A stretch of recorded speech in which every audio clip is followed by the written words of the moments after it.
விஜய் மல்லையாவாக இருக்கட்டும், நீரவ் மோடி அவர்களாக இருக்கட்டும், இவங்க 2 பேரையுமே இந்தியாவுக்கு கொண்டு வருவதற்கு திட்டம் அப்படிங்கிறத போட்டுட்ருக்காங்க இந்தியா.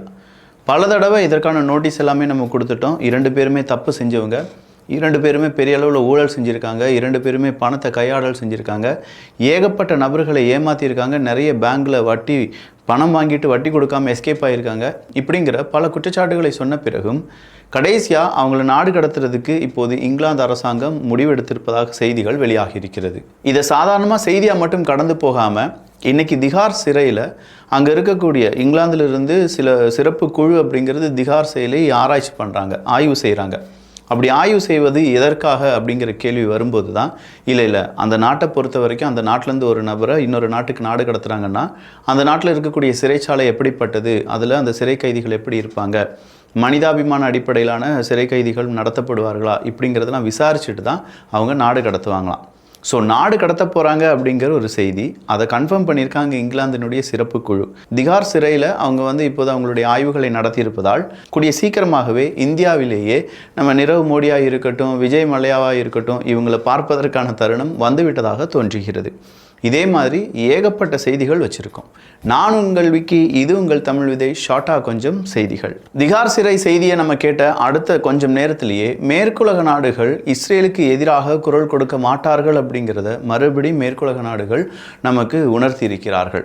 வெஸ்ட் பேங்க் முழுவதுமாக என்னுடையது தான், நான் அங்கே மீள்குடியமர்த்தல் செய்வேன், அதை தட்டி கேட்பதற்கு எந்த நாட்டுக்கு தைரியம் திராணி எல்லாமே இருக்குது, அப்படி இருந்ததுன்னா வாங்கடா தொட்டு பார்க்கலாம் அப்படின்னு சொல்லி இஸ்ரேல் அறைகூவல் விடுக்கிறார்கள். இஸ்ரேலினுடைய இந்த அறைகூவலுக்கு நிறைய நாடுகள் அதெல்லாம் எதுக்குப்பா, மேற்கு கரையா எடுத்துக்கப்பா ஓ நாடு அப்படின்னு சொல்கிற அளவுக்கு சில நாடுகள் இஸ்ரேலை எதிர்க்காமல் இஸ்ரேல் என்ன செஞ்சாலும் அதற்கு ஆதரவை மட்டுமே கொடுத்து வருகிறார்கள். ஸோ ஓவராலாக பார்க்கும்போது காசா முழுவதுமாகவே இஸ்ரேல் கையகப்படுத்தி அங்கே இஸ்ரேலினுடைய இராணுவம் அவங்களுடைய ஆட்சியை நடத்துவதற்கும், அவங்க நினைக்கிற இடத்துல யூதர்களை மீள்குடியமர்த்தல் செய்வது, அங்கே நினைக்கிற நபர்களை கைது செய்வது, ஏகப்பட்ட இடங்களில் மறுபடியும் பில்டிங் எழுப்பப்படாமல் பார்த்துக்கொள்வது, ஹமாஸினுடைய டோட்டல் நெட்வொர்க்கு காலி பண்ணுற வரைக்கும் நாங்கள் அங்கே தான் இருப்போம் அப்படின்னு சொல்கிறது. ஹமாஸுக்கு ஆதரவாக இருந்த ஏமன் ஹூத்திஸ் அவங்களுக்கு எதிராக ஒரு 3 தினங்களுக்கு முன்னாடி இஸ்ரேல் நடத்தின அட்டாக், அதில் முக்கியமான தலைவர்கள் எல்லாமே இறந்து போயிட்டாங்க அப்படிங்கிற ஒஃபிஷியல் கன்ஃபர்மேஷனை இஸ்ரேலும் கொடுக்குறாங்க, எஸ் ஏமனுடைய ஹூத்திஸும் கொடுத்தாங்க. ஹூத்திஸுக்கு அடுத்தபடியான சிக்கல் என்பது அப்படிங்கிறது இஸ்ரேலினுடைய ஒவ்வொரு நடவடிக்கையிலும் இஸ்ரேல் செய்து கொண்டிருக்கிறார்கள். இன்றைக்கி ஹூத்திஸ் என்ன செய்கிறாங்க, இஸ்ரேலுக்கு எதிராக ஒரு ட்ரோன் தாக்குதலை நடத்தினாங்க, ஆனால் அந்த ட்ரோனையும் வழிமறித்து தடுத்து விட்டார்கள் இஸ்ரேல் என்கிற செய்தி வெளியாகி இருக்கிறது. ஸோ ஓவராலாக இஸ்ரேல் மற்றும் காசா பிரச்சனை அப்படிங்கிறது முடிவுக்கு வரும்போது இஸ்ரேல் முழுவதுமாக இல்லை காசா முழுவதுமாக இஸ்ரேலினுடைய கைக்குள் வந்துவிடும். அதன் பிறகு மேற்கு கரையும் இஸ்ரேல் அவங்களுடைய ஆட்சியை நடத்துவார்கள் அப்படிங்கிறத நம்மளால் பார்க்க முடிகிறது. எல்லா விதமான நடவடிக்கையும், அங்கே சட்டத்திட்டங்களை ஏற்றுவதாக இருக்கட்டும், அந்த இடங்களை இஸ்ரேலினுடைய பெயர் மாற்றமாக இருக்கட்டும், இதற்கு எதிராக போராடக்கூடிய நபர்களை அரெஸ்ட் பண்ணுறதாக இருக்கட்டும், இப்படி எல்லா வேலைகளிலும் கனகச்சிதமாக ஈடுபட்டு கொண்டிருக்கிறார்கள் இஸ்ரேல். ரஷ்யா உக்ரைன் போர் அப்படிங்கிறதுலையும் இன்னைக்கு பெரிய தாக்குதலை ரஷ்யா செஞ்சுருக்காங்க. யுத்தம் தொடங்கினிலிருந்து இந்த மாதிரியான தாக்குதலை ரஷ்யா செய்ததில்லை அப்படின்னும், ரஷ்யாவினுடைய ஃப்ரண்ட்லைன் எக்ஸ்பேன்ஷன் நொடிக்கு நொடி ஒவ்வொரு கிலோமீட்டராக முன்னேறி வருகிறார்கள், அந்த இடங்கள் எல்லாமே இனி ரஷ்யாவுக்கு தான் போகும் அப்படிங்கிறதுனால உக்ரைன் செய்வது என்ன அப்படிங்கிறது தெரியாமல் சிதறிக்கொண்டிருக்கிறார்கள் என்கிற தகவலும் வெளியாகி இருக்கிறது. சிங்கம் பசிச்சா வேட்டைக்கு போகிற மாதிரி ரஷ்யா என்ன செய்கிறாங்க, ஒவ்வொரு நாளும் அவங்களுடைய ஃப்ரண்ட் லைனை எக்ஸ்பேண்ட் பண்ணிகிட்டே இருக்காங்க. எவ்வளவு எக்ஸ்பேண்ட் பண்ண முடியுமோ, ஏன்னா ரஷ்யா மற்றும் அமெரிக்கா இவங்களிடையே ஏற்பட்ட பேச்சுவார்த்தை காரணமாகவும், அமெரிக்கா மற்றும் உக்ரைன் இடையே ஏற்படக்கூடிய பேச்சுவார்த்தை, அதன் வழியாக ஏற்படக்கூடிய முடிவுகள் வழியாகவும் ஒருவேளை ரஷ்யாவுக்கு உடனடியாக போரை நிறுத்த வேண்டும் அப்படிங்கிற ஒரு ப்ரெஷர் ஏற்படலாம். அந்த ப்ரெஷருக்கு முன்னாடியே எவ்வளவு இடங்களை ரஷ்யா பிடித்து வைத்திருக்கிறது அப்படிங்கிறத மீண்டும் ரஷ்யா உறுதிப்படுத்துகிறார்கள், கூடுதலாக சேர்க்கிறார்கள், உறுதிப்படுத்துகிறார்கள், கூடுதலாக சேர்க்கிறார்கள். இதே மெத்தடில் தான் அவங்க மறுபடியும் ரன் பண்ணிட்டு இருக்காங்க. சவுத் கொரியாவுக்கும் அமெரிக்காவுக்கும் இடையே இன்னைக்கு ஒரு செமையான டீல். அந்த டீல் காரணமாக ஜோர்ஜியாவில் இருக்கக்கூடிய ஹுண்டாய் பிளான்ட்ல கிட்டத்தட்ட 300க்கும் அதிகமான சவுத் கொரியர்கள் அரெஸ்ட் செய்யப்பட்டார்கள். என்னப்பா காரணம் அப்படின்னு பார்த்தா, அவங்க கிட்ட சரியான விசா கிடையாது, இமிகிரண்ட்ஸ் ரூல்ஸை தப்பாக யூஸ் பண்ணிட்டு இருக்காங்க, எனவே நாங்கள் அவரை அரெஸ்ட் பண்ணுறோம் அப்படின்னு சொல்லி ஒரு 300 பேர் அரெஸ்ட் பண்ணியிருந்தாங்க. இல்லை நீங்கள் அந்த 300 பேர் அரெஸ்ட் பண்ணதுனால எங்கள் நாட்டில் பல பிரச்சனைகள் இருக்குது, அவங்களுடைய ஃபேமிலிஸ்லாம் எங்ககிட்ட அழுகிறாங்க, நம்ம அதுக்கு பதிலாக வேறு ஏதாவது டீல் போட்டுக்கலாமா அப்படின்னு சொல்லி சவுத் கொரியாவும் அமெரிக்காவும் டீல் பேசுகிறாங்க. அந்த டீல் அப்படிங்கிறது ஓகே ஆனதுனால 300 நபர்களும் விடுதலை செய்யப்படுவார்கள் அப்படிங்கிற தகவலை இப்போ அமெரிக்காவும் கொடுத்திருக்கிறார்கள். அவங்கள ரிசீவ் பண்ணுறதுக்கு நாங்கள் தயாராக இருக்கோம் அப்படிங்கிற தகவலை இப்போது சவுத் கொரியாவும் கொடுத்துருக்காங்க.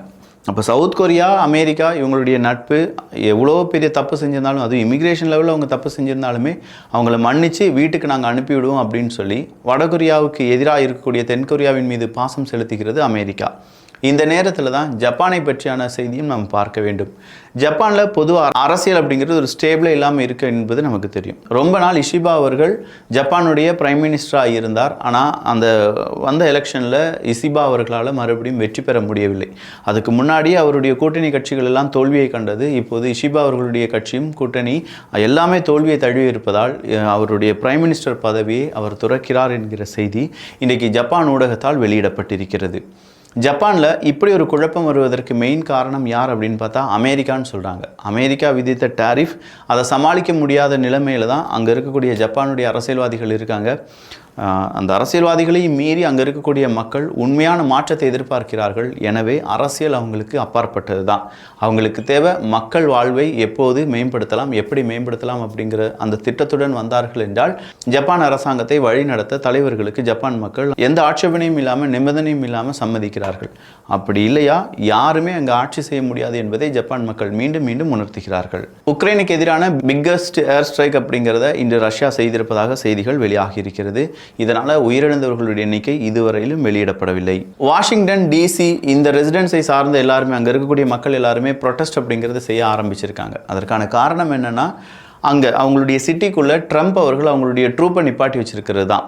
வாஷிங்டனை பொதுவாகவே டொனால்டு ட்ரம்ப் அவர்கள் வாஷிங்டனுக்குள்ளே எந்த விதமான ஹோம்லெஸ் பீப்புளும் இருக்கக்கூடாது, அவங்கள எல்லாத்தையும் நாடு கடத்துங்க அப்படிலாம் சொல்லியிருந்தார். வாஷிங்டனில் அதிகமான முறைகளில் ஏகப்பட்ட சேஞ்சஸை கொண்டு வரப்போகிறோம் அப்படின்னு சொல்லி ட்ரம்ப் அவர்கள் குறிப்பிட்டிருந்தார். இப்போது அதே வாஷிங்டன் மற்றும் டிசி அங்கே இருக்கக்கூடிய நபர்கள் ட்ரம்ப் அவர்களுக்கு எதிரான ஸ்லோகங்களும் ட்ரோல்ஸ் அண்ட் மீம்ஸும் இப்போது பரபரப்பாக வெளியாகி கொண்டிருக்கிறது. இன்னைக்கு மட்டுமே காசா பகுதியில் இஸ்ரேல் நடத்தின தாக்குதலில் 17 பாலஸ்தீனியர்கள் கொல்லப்பட்டிருக்கலாம் என்பதுதான் கூடுதலான தகவல். ஸோ 17 நபர்கள் உயிரிழந்திருக்கிறார்கள் அப்படிங்கிறத விட இஸ்ரேல் காசா யுத்தம் இன்னும் தொடர்ந்து வருகிறது என்பது தான் கவலைக்குரியது.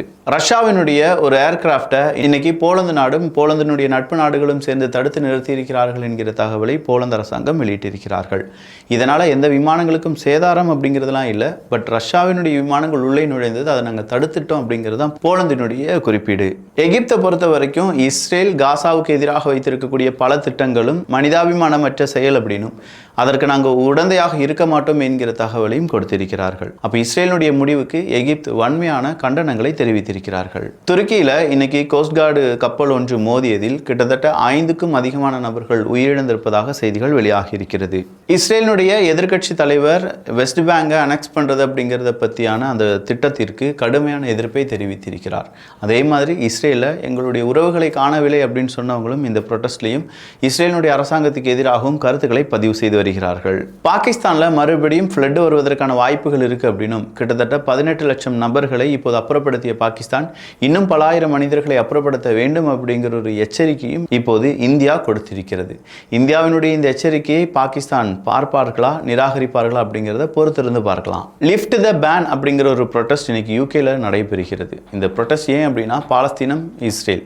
அப்போ பாலஸ்தீனத்தில் இருக்கக்கூடிய மக்கள் அங்கே இருக்கக்கூடிய ஒரு பெரிய அட்டாக்குக்கு எதிராக போராடிட்டு இருக்கும்போது அவங்களுக்கு எதிராக நாங்கள் என்ன செய்கிறோம், பொருளாதார தடை விதிக்கிறோம் அப்படின்னு சொல்லி லண்டனில் இருக்கக்கூடிய பல நிறுவனங்களும் பல அரசாங்கங்களும் பொருளாதார தடை எல்லாமே விதித்தார்கள். கடைசியாக லண்டனில் அந்த பேன் எல்லாத்தையுமே லிஃப்ட் த பேன் அப்படிங்கிற ஒரு ப்ரொட்டஸ்டுடன் ஆரம்பித்திருக்கிறார்கள். ட்ரம்பினுடைய அட்வைசர் பீட்டர் நவரோ அப்படிங்கிறவர் இன்னைக்கு எலன் மஸ்க் அவர்களை திட்டி தீர்த்திருக்கார். காரணம் என்ன அப்படின்னு பார்த்தா இந்தியா ரஷ்யா உறவு, அது சம்பந்தமான ஆயில் டிஸ்ட்ரிபியூஷன், இதை ஒரு தேவையில்லாத ஒரு பதிவு செஞ்சிருக்கார். அதை ஸ்பேமாக எடுத்திருக்கு அங்கே இருக்கக்கூடிய குரூப், அதாவது ட்விட்டர்.